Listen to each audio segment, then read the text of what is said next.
even after they were able to bring in another CEO or someone else to come in and take over the business, it never really recovered.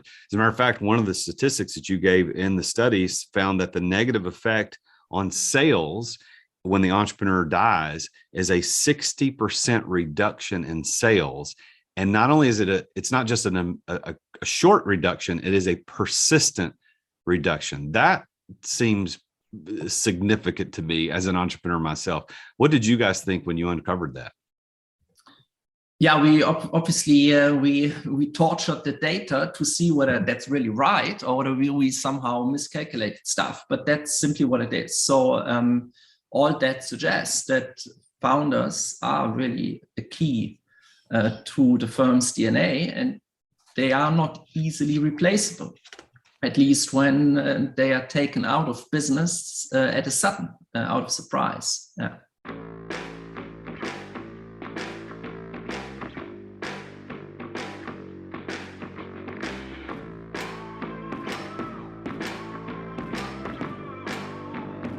In today's ultra-competitive business world, being a successful entrepreneur or business owner can be very challenging.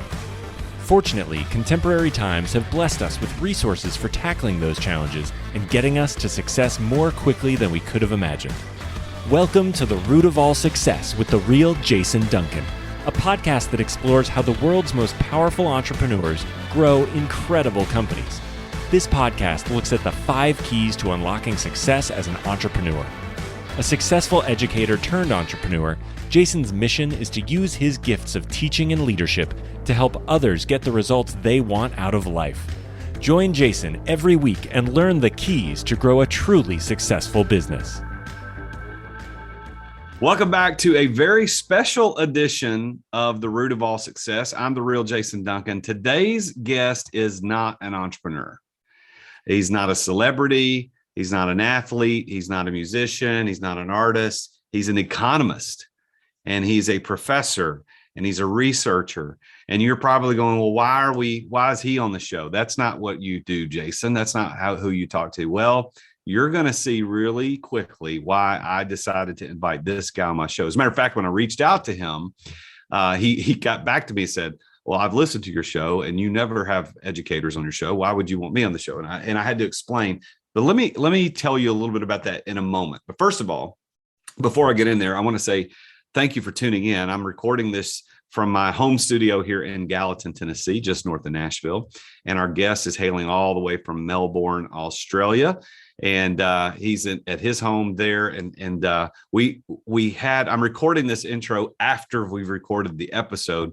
And we were having significant technical difficulties during the recording. And if anything's not 100% crystal clear, please accept my apologies. But for those of you that listen via your podcast player, thank you for doing so. Please go leave us a review. Give us a 5-star if you think we deserve it. And make sure you subscribe so that you're notified each time I put out a new episode, which I release every week. I think Tuesday morning is when we release them. But thank you for tuning in. And if you're watching on YouTube, hey there, glad to see you. Thank you for tuning in. And I'm glad that you subscribe to this channel. It's the youtube.com/TheRealJasonDuncan if you want to go check it out. So let me get back to why I invited Dr. Sascha Becker onto the show today. So just not too long ago, one of my business coaches and I were talking about the concept of exit without exiting and what the appeal was and why people would want to do it. And we stumbled across a study called Entrepreneur Death and Startup Performance.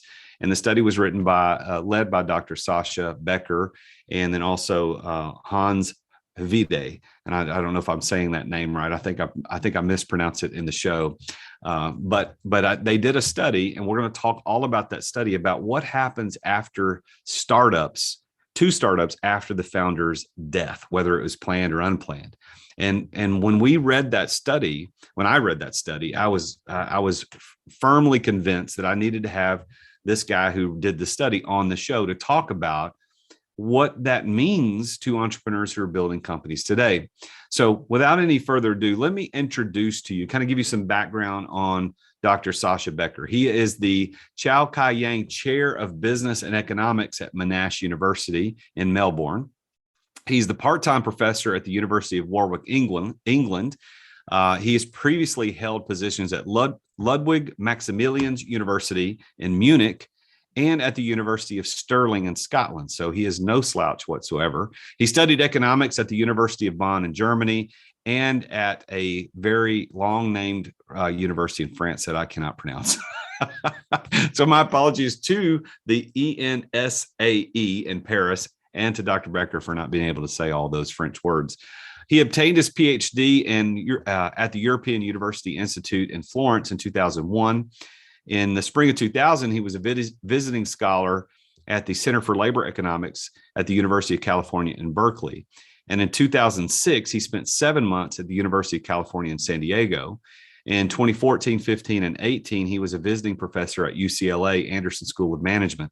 And his research has appeared in many international journals, including the Review of Finance, the Quarterly Journal of Economics, and the American Economic Review. And I want you to help me welcome a little bit different outside the box guest today, but I think will play into exactly what we talk about a lot, about how to get to success and make sure that your company thrives, even in your absence, because I'm the exit guy, the exit lifestyle, exit without exiting. Help me welcome Dr. Sascha Becker to the show. Well, Sascha, thank you for being here on this show. This is going to be an interesting one, and I've probably been looking forward to this show more than most, only because you're such an out-of-the-box guest for the show. You're not an entrepreneur, not the typical person on the show, but there's a very specific reason, as I indicated in the intro, why you're here. But thank you so much for doing the show with me today. Hi, Jason. Good to be here. Where in the world are you? Everybody's going to recognize pretty quickly that your accent means you don't live in Nashville, Tennessee. So where are you? I'm based in Melbourne, Australia, and it's now Saturday morning, my side, or it's Friday afternoon, your side. All right. So Melbourne, Australia. So how are things there now? How's that going? Good. Omicron is more or less over. We are in the middle of summer. And it's good to be here. Good. Well, so let's start off with your background. So tell everybody a little bit about your background, because as I said, you're not the typical guest, you're not an entrepreneur, but you've got a very unique background based in education and research. So tell us a little bit about your background. So I'm an economist by training, and I studied in Germany and in France, and then did my doctorate in Italy. So I've been in a few European countries. I also stayed a few times in the US. And in terms of research interests I do a lot of economic history, but also I work on labor markets. I look into things like labor market discrimination. Why is it that some people get a job interview and others don't?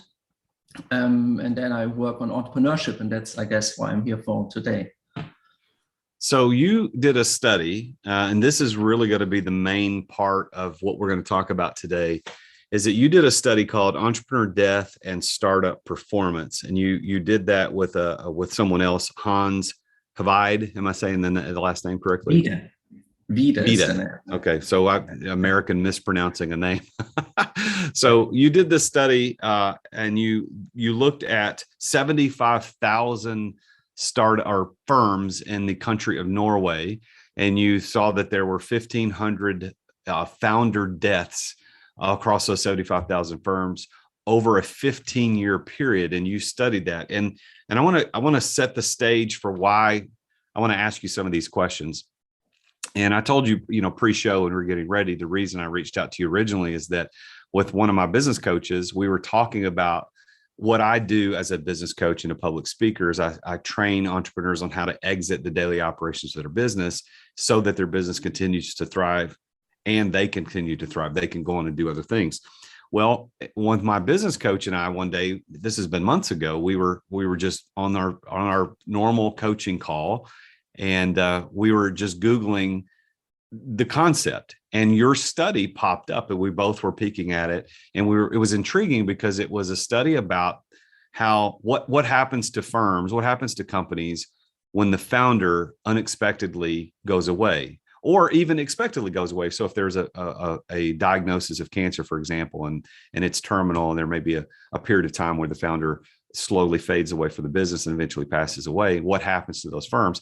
And while I'm not necessarily coaching entrepreneurs on not to die, because I can't do that, but I am coaching them on how to prepare for that inevitable exit, whether it be through death or some other means. So that's why we're talking about this. And you did this study with your partner on what happened. Why? What originated that? Why did that even cross your mind to study that as an economist? So the background there is that in economics, there is a long discussion over many decades now about what even is a firm. So if you go back hundreds of years, typically, whatever, people were working in agriculture, and your business was your farm, and you worked for yourself, and maybe you sold some stuff on the market, but that was it. And the whole concept of what is a firm as a legal entity, a limited liability company, or whatever it might be, all of that is developments from far later. Yeah? And once you define what a firm is or start thinking about what is a firm, you ask yourself, well, can it be thought of as being something different from the founder himself or herself? Or are they like conjoined twins? And at what point does the firm get a life of its own? And for how long is it, so to say, married and interwoven with the founder herself or himself? And so we thought, how can we get at that topic? Because, well, some founders choose to stay in the firm for long, some don't. And it's hard to tell what is the founder effect and what is the firm as a separate entity. It's a bit like mother and baby. In the first few months of the life, the baby and the mom can't do without each other, but maybe at some point the baby lives a life of its own anyway. So we then, my co-author Hans Wiede, being from Norway, in Norway they have amazing data at the statistical office that they share with researchers under certain conditions. So we're able to get access to the life of all startups in Norway, 75,000 of them. And then we figured that many of them died while the firm was still in its infancy or in the first few years of its life.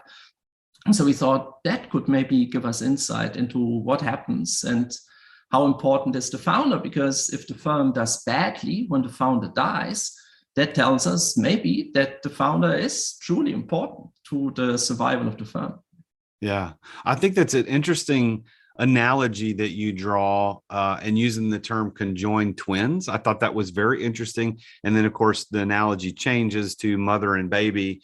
But I think that it's really important to have those word pictures to think through this. So what I think it sounds to me like what you guys did is that there was this hypothesis or this concept that is a firm separate identity-wise from the founder. And typically, I think most people would think, no, it's probably not, because the founder is the personality and the driver of culture and everything that goes on in the business. It usually reflects the founder. And so your hypothesis, it seems like it started out with, well, is that true? And if it's true, what happens when there is a separation? When you take the conjoined twins, and again, I don't want to get too medical or descriptive, but if you separate conjoined twins, a lot of times it's not a positive outcome.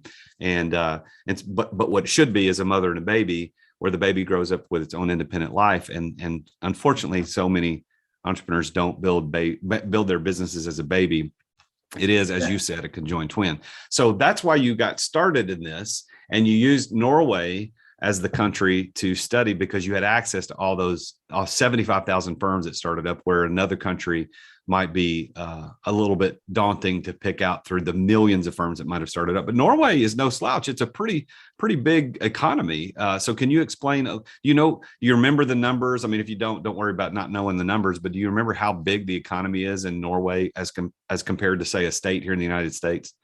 Yeah, so Norway, let's forget about the physical size, but GDP, so income per capita, it's roughly at the level of Texas. And in terms of population, it's round about 5.5 million, which is similar to Minnesota. So it does compare to some extent to some of the US states in size and GDP. So part of your study, I mean, you chose Norway. You've got 75,000 companies that you're looking at. 1,500 of those entrepreneurs had a death, during the first several years of the startup's existence. And so what you were able to do is to take the statistical data of the growth or the decline of that business after the death event of the founder. Is that a correct synopsis of what the study does? Yeah, that's correct. So we were able to get data on the balance sheets that these firms have to submit to the Norwegian tax authorities. So that is the official data they have to report, and they are bound by law not to lie. So we have the numbers that are as official as it gets.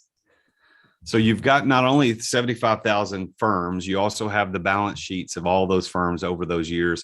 Of course, personal data redacted, so you're not looking at the type of firm or the who did what, but you're just looking at raw data. And then what you were asking is if entrepreneurs personally embed a major part of the value of the firm, and if so, it's going to be difficult to value the firm to outside investors if they are the value to the firm. I love this. You actually quoted Hart and Moore from 1994, and I'll read the quote from the actual study. It says, "If entrepreneurs personally embed a major part of the value of the firm, it will be difficult to pledge the value of the firm to outside investors, which could lead to credit constraints and underinvestment in entrepreneurial firms." And the way I understand that, Sascha, is that if the entrepreneur is 100% the conjoined twin, that not only does that harm the business in the event of his or her passing, but it also limits while they're alive, the ability to get credit, the ability to have investors come in, because the investors and the bankers are going to see, well, this business is really you, and if you pass away, there's a huge risk that we might not be able to compensate for. Is that why you wrote that into the study and quoted that? Yeah, exactly. That's essentially what it is. So you go on to say in that next sentence in your study, the extent to which entrepreneurs are non-substitutable is largely an unexplored question. That really is what I think struck my interest in this, is that I say this a lot. I say this a lot when I speak, is that as an employee, you should be indispensable to your employer, because that's job security. But as an entrepreneur, you should create yourself to be dispensable. And you use the term substitutable or non-substitutable, same thing, right? I think entrepreneurs should create their businesses where they are substitutable. That makes their business more valuable. And it really, frankly, protects the employees in the event of their untimely death. Because I was meeting with one of my clients just the other day, very successful entrepreneur, had a business for 20 years. They're doing millions of dollars in revenue. And he absolutely loves being at the center of everything. And he's a good dude, very good guy. And I said, it's really selfish what you're doing. And he was like, what? I said, but what happens to the company if you go away, if something happens to you? And he had not really thought about that before. And that's why we're talking about your study. So let me ask you this. So you did this study in Norway, 75,000 companies, 1,500 deaths. You did this over 15 years. So this is not a snapshot in time. How important is it as a researcher and economist to have 15 years worth of data versus a sample size much smaller than over a shorter period of time? Tell the listeners how important that time period is. So why it is important is because we can follow all these firms from day one. Yeah? So we are not entering the game when they are all 5 years old and we don't know what happened in the 5 years before, but we have their balance sheets from the day they were founded. So we can really also see how they develop in the first years before the founder death.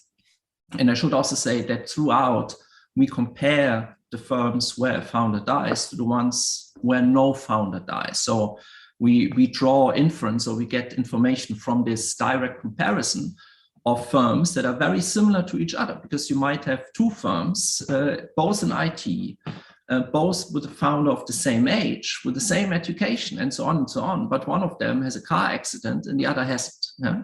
And that's the kind of comparison we have that allows us to say what happens when a founder dies. So being able to trace the firm's development over many years, and then also after founder death, does the firm survive itself, or does it go out of business with the founder death? we can follow the firms afterwards. And in parallel, we look at all these firms where no founder dies. And for that, we need a lot of years of data, because otherwise, maybe we observe some effect in the year after founder death, and then the study ends, so to say. But in reality, the firm bounces back. That's what we expected initially, that maybe founder death creates turbulence. The firm suddenly is in trouble because the mastermind is gone. But then once the guy gets replaced, then the firm bounces back. That could have happened, but we find that that is not the case, but that the negative effects of founder death are protracted over time.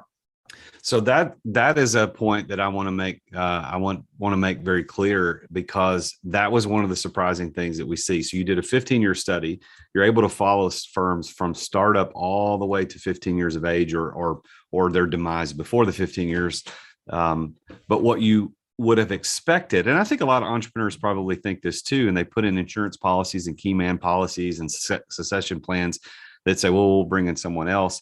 But they're woefully inadequate, because as you saw in the study, that even after they were able to bring in another CEO or someone else to come in and take over the business, it never really recovered. As a matter of fact, one of the statistics that you gave in the studies found that the negative effect on sales when the entrepreneur dies is a 60% reduction in sales.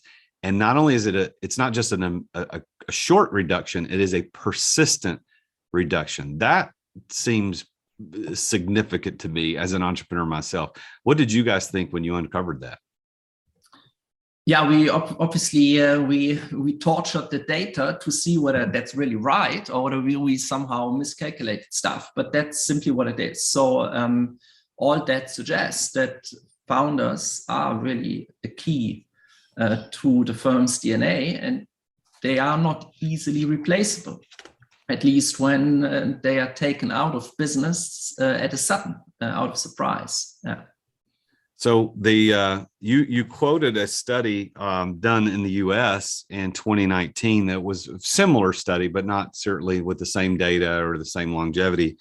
But there was a study done by Smith, and there was the results in that study showed not only a 60% reduction, or not only to corroborate the 60% reduction in sales that would be persistent after death, but they say that there was a drop in profits of about 53% following the business owner death. And that was a US study. Your study showed a 36% drop in profits after the death. So I want to break that down, because that's a lot of numbers. So for the listeners, your study, Sascha, shows a 60% persistent decline in sales and a 36% decline in profit. That's significant. I mean, that's over half of the sales and over a third of the profits. And the U.S. study that you cite in your research shows that a U.S. study showed a 53% drop in profits.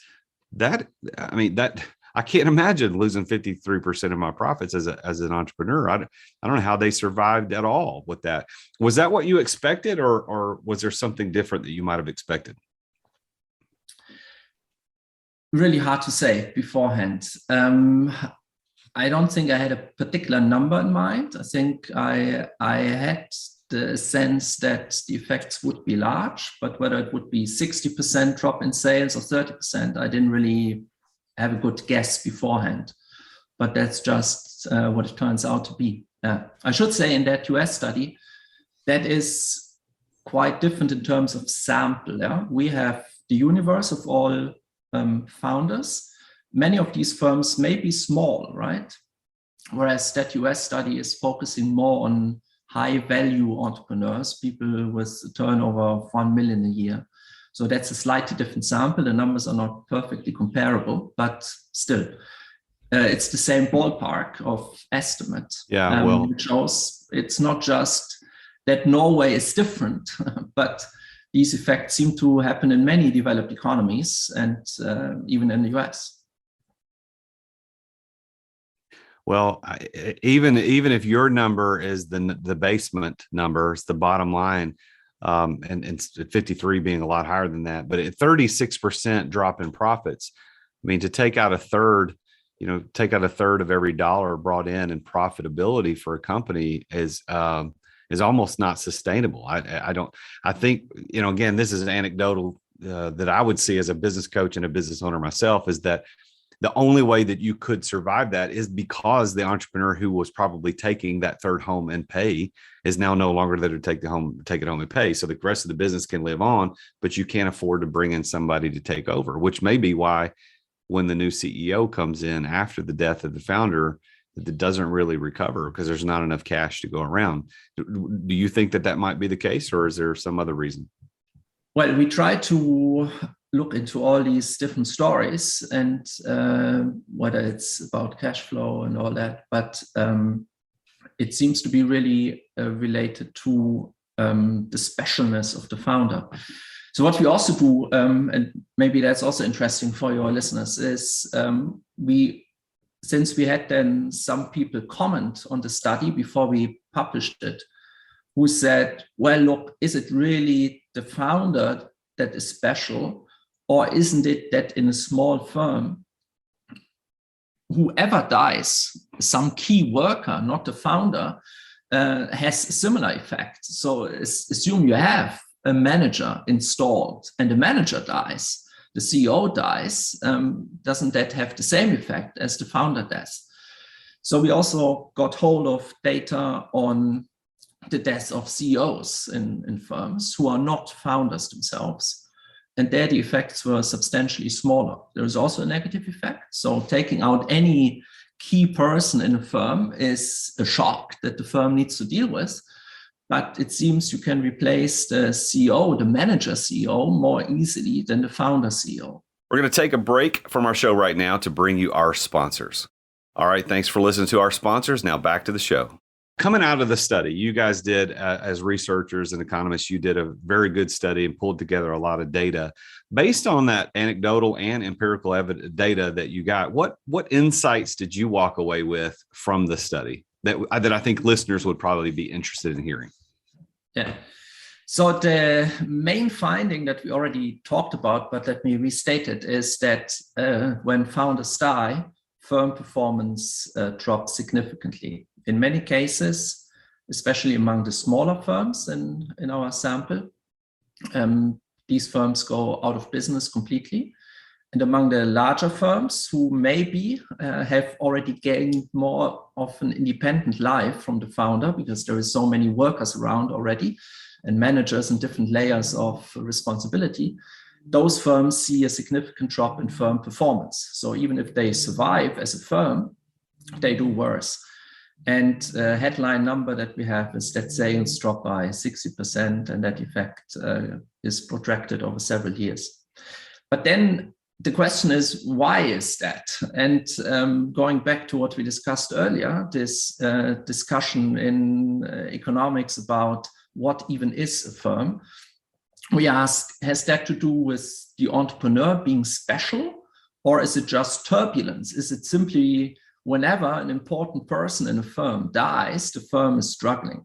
So what we do is to also pull up data on firms where a manager dies, a CEO dies, who is not the founder, and see whether these effects are similar. And if they were, it would really just be that if something bad happens to a firm, the firm struggles, and it's nothing to do with the founder.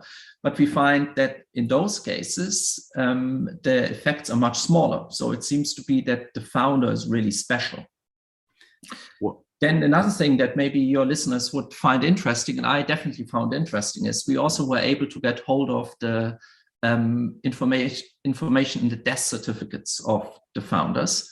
So we can see whether a founder died surprisingly, say a car accident, a sudden death, as we call it, or whether the death might have been foreseeable. So assume someone has cancer, then the person knows that they might die in the near future. So it turns out that in cases where there is a sudden death, the effects we measure are much larger than in cases where death is somewhat foreseeable. So also that suggests that planning ahead, or being able to plan ahead, you can soften the negative effects of the departure of the founder.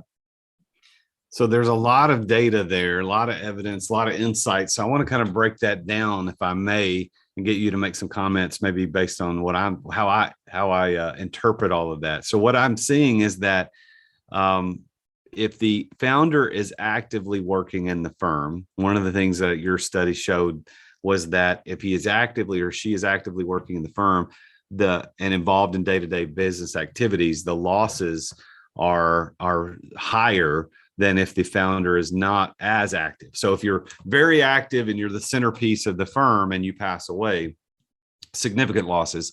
If you're involved but not as much, then the losses are lessened. So that was one of the things I think is very interesting, which is a lesson to entrepreneurs all over the world, is that if you want your firm to outlast you and to be a legacy and to live on in the event of your passing or your attempt or desire to move out of the firm altogether, you've got to plan for that. Which also, I think Sascha, you pointed out that when the death of the founder was expected, so I say expected maybe loosely, but when there's cancer, there's a terminal illness, and there's time to prepare for the transition, the firms suffer less loss than if it was sudden. So again, that goes back to a warning for entrepreneur founders today, is that you've got to plan for that exit. You've got to get ready now, whether you want to exit or not. Your ability, your company's ability to live beyond you is largely, almost entirely dependent upon your ability to prepare everyone for that. So, so going back to my story rather, when I talked about one of my clients who doesn't want to exit, but when I told him he was being selfish by not thinking about that, that I'm not trying to be mean. It really, there's evidence to point out the fact that it is kind of selfish if you're not preparing for that. What did you see? What did you see the difference between a family-run firm versus partners who are not related to each other? Was there any difference in the outcome after the death? Yeah, that's also an interesting one. So what we find is that in family firms, also the negative effects of founder death are smaller than in non-family firms. So that suggests that there are more people around who probably have either the same DNA, they do by definition, or they have the same vision for the firm and who can step in when the founder dies. And that seems to soften the negative effects. Whereas if it's a partnership firm, because I should also say that not all of these entrepreneurs are 100% owners, but some of them are in an 80-20 or 50-50 relationship with another founder. So it's about these partnerships we are now talking. If it's a family member, the effects are smaller than if it's a non-family member. Very interesting. Very interesting. But I think that your point there about them sharing the DNA, like literally, has a lot to do with that ability. But it's hard. I used to say a long time ago when I was running the day-to-day operations of one of my companies that I thought I need to clone myself. And if I could clone myself, then things could go on without me and I could move away. And your study reveals that if I had been able to do that, that might have worked. That might have worked a little better. Well, what I want to do now is kind of, as we close out our conversation on this study, is give you the opportunity to speak to an audience full of entrepreneurs. They're founders, they're running companies. Based on this long study that you and Hans did on this effective death of founders in Norway, what advice would you give? What would you say to them based on what you know now after doing the study? How should they prepare their companies? Well, I guess what we already said a few times now is, planning ahead is important. To the extent that we used that analogy earlier on about the firm being the baby, you want your baby to survive. And if you don't prepare it for independence, then it may go down the drains with yourself. And I guess our results show that quite strongly. You use the baby analogy quite well, and I want to kind of finish out by reiterating that myself, is that you say in the study, and when I asked you pre-show about what advice you'd give, you said, well, if you care for your firm, nobody cares for the baby like the mother. And you can't exit day one. You have to be there in the early days. You've got to show the baby how to eat and how to laugh and how to have the appropriate emotions and how to crawl and then how to walk and then eventually how to run. And at some point, you never pick your baby up again. And I don't think that we as parents think about that. There was a day when you picked your child up for the last time. You didn't think about it when you did it, but there was a time. So as entrepreneurs, we need to think about our companies in the same way, is that we need to show them, we bring them into the world, the company into the world. We show them how to eat, which is to make sales and profitability. We show them how to have the right emotions, which is how you connect with your community and with your customers and your prospects and your vendors. You show them how to crawl, which in other words, we'll be small at first. Show them how to run, and you're making millions of dollars in revenue. And eventually, if you've done it correctly, you've picked your kid up for the last time. You've set him down or her down, and they should be able to walk and go on their own. And I love that analogy, Sascha. I think that was very ingenious of you to come up with that as an analogy. And I think that entrepreneurs listening to the show today, even though this was a little bit off of center of normal shows, but this is really good stuff. I'm so glad that you had the curiosity to do the study and that you guys had such good data to go on. And I hope that this would be a warning and a cautionary tale to entrepreneurs who are holding their baby every single day. They're running around doing all the stuff and they never let the kid down. They never let him walk on his own, never let him run on his own. You can't ever live that exit lifestyle. You can't exit without exiting until you figure out how to put the kid down. So, Sascha, this has been a phenomenal conversation. I love the data. And I would say that if anybody wants a copy of this study to read it for themselves, it's a very consumable study. I mean, I read pretty much the whole thing. I skipped over a lot of the tables, but I read the text, and I think that people could find that. Sascha, where could people connect with you online, social media, et cetera? And then how could they get a copy of this? What's the best format for that? Well, you could share with your email list the link to the study. It's free for download. So there is a PDF. You just click on it and there you go. So I will share this. I'll share this in the show notes. So if you get to my website, therootofallsuccess.com, on the show notes for this episode, we'll have a link to the download of the study. How would people connect with you? Is there a space online that they could connect and reach out to you? They can drop me an email. That's always the easiest. And what is that email? I can also send it to you. Yeah. All right. We'll put it in because it may be hard to understand when we just read it out. So we'll put it in the show notes to reach out to Sascha, Dr. Sascha Becker. And you know what? You sent me a note today pre-show that there was a study, or not a study, but an article written today in the Finance Review. Is that right? About your study? And it was published on LinkedIn today. Yeah, there is a blog post that summarizes things in a even shorter way than reading the whole study. Yeah, so that we can also share. And then your listeners can take whatever they like. Well, that's good because they can connect with you on LinkedIn and follow what's going on with that. So, Sascha, thank you so much for being on the show. It's been an honor, and I know that I hope that at the end of the day that all of the technical stuff that you and I've been dealing with doesn't make it into the final cut of the show. But if we did have a little hiccups here and there with the audio, and I don't know, blame it on COVID. Everybody blames everything on COVID anyway, I guess, but I'm just kidding. But thank you for being on the show. Thank you for being here. And thank you for letting me talk to you because I know we didn't know each other. I just reached out to you cold and you came on the show and I'm very appreciative. So thank you for being on the show. Thank you. Thanks for having me. Well, normally at this point, I would say there you have it, another very successful entrepreneur and his or her story about success. Well, that's not what we talked about today, as you clearly see. So what's the moral of all this? Why did I bring Dr. Sascha Becker onto the show to talk about the deaths of startup founders in Norway? Here's the thing. For those of you that follow any of my content on a regular basis, you know that I'm the exit guy. I teach people how to exit without exiting. I teach entrepreneurs how to live the exit lifestyle. And the reason I do it is because I was able to accomplish that and fulfill my passions and to be able to go on and build more companies and make more impact in the world. And I did it in a way that allowed my company to thrive in my absence. Now, that doesn't make me special or smarter. I just did it intentionally.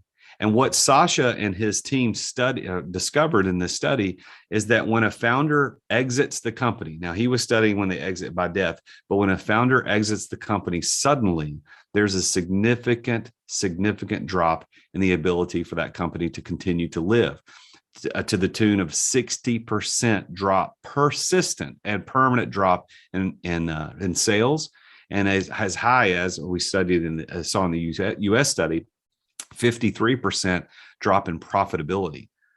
Now you may say, well, that's fine. I'm not planning on dying. Well, nobody's planning on dying, but you might. But what if you decide one day you want to just exit the daily operations and you don't plan for it? Your company will not thrive. That's what this study proves, is that you have to prepare for the inevitable detachment of you as the founder from the company. I loved what Sascha talked about, the fact that many entrepreneurs build their businesses as a conjoined twin, and there's no separation between them and the business. And at some point, if there is a separation, whether by death or by voluntary separation, that the company, sometimes doesn't survive. He also used the analogy of a mother and the baby. And I think that's probably the best one, is that you, as the entrepreneur, as the founder, you have to make sure that you're letting your baby grow and learn to walk on his own. You've got to make sure that baby, that child, your baby, the company, can walk on its own.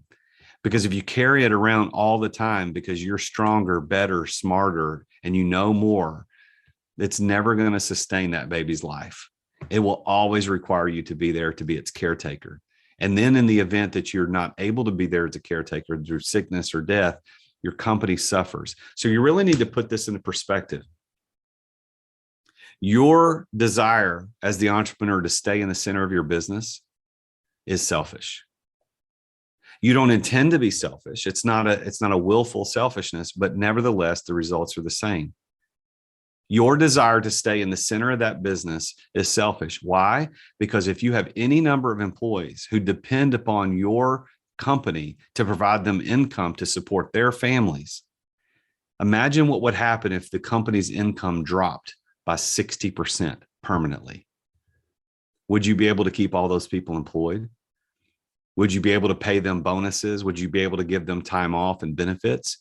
The answer to that is almost assuredly no. But that's what, in fact, would happen if you were to leave unexpectedly through death or some other long protracted illness. So don't be selfish. Learn how to exit.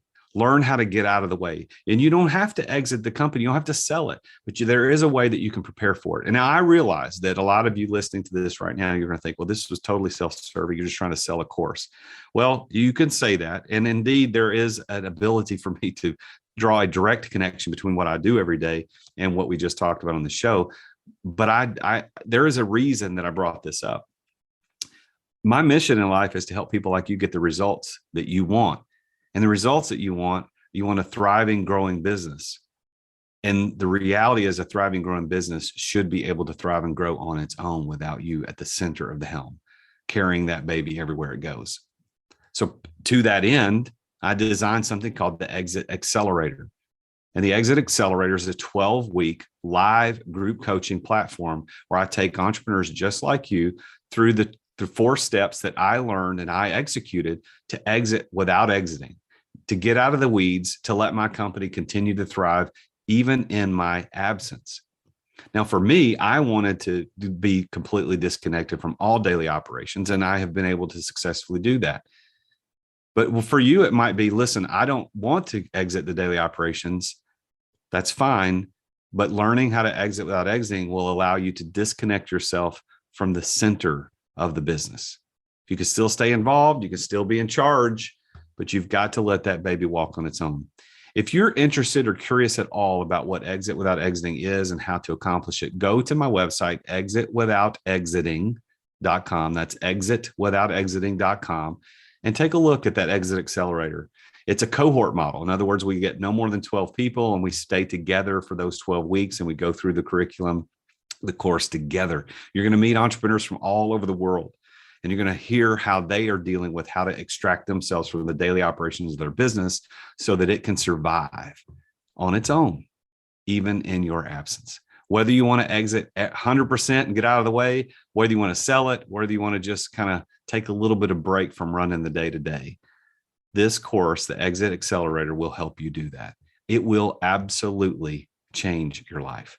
Go to exitwithoutexiting.com and take a look at it. Now, I've got a special offer for you. If you are interested in doing that as a result of hearing my episode here with Dr. Sascha Becker, if you will just DM me the word Becker, because that's easier to spell than the first name, so everybody can remember Becker. If you will just DM me the word Becker, I will give you $500 off the next cohort that you sign up for. So just DM me the word Becker. I'll know what that means. I'll reach back out to you and say, congratulations, you found the keyword, and you can get $500 off the next Exit Accelerator. I'm the real Jason Duncan. That was Sascha Becker. We talked about what happens when entrepreneurs pass away and leave their businesses. And we found out is that it's not good. Businesses suffer irreparable harm when the founder is at the center of the business. So I want you to tune in again next week. I'm going to talk with another very successful entrepreneur like I normally do. And we're going to talk about his or her journey to success. Today was a little interjection of some economic theory and some anecdotal and some empirical evidence based on a longitudinal study that I think you should pay attention to. I'm the real Jason Duncan, and Jesus is King. Thank you for listening to another edition of The Root of All Success with the real Jason Duncan. If you've enjoyed this week's episode, we invite you to visit therootofallsuccess.com to access the show notes and other helpful resources. Take charge of your business. Grow it from great to incredible. Join us again next time here on The Root of All Success. This podcast is a part of the C-Suite Radio Network. For more top business podcasts, visit c-suiteradio.com.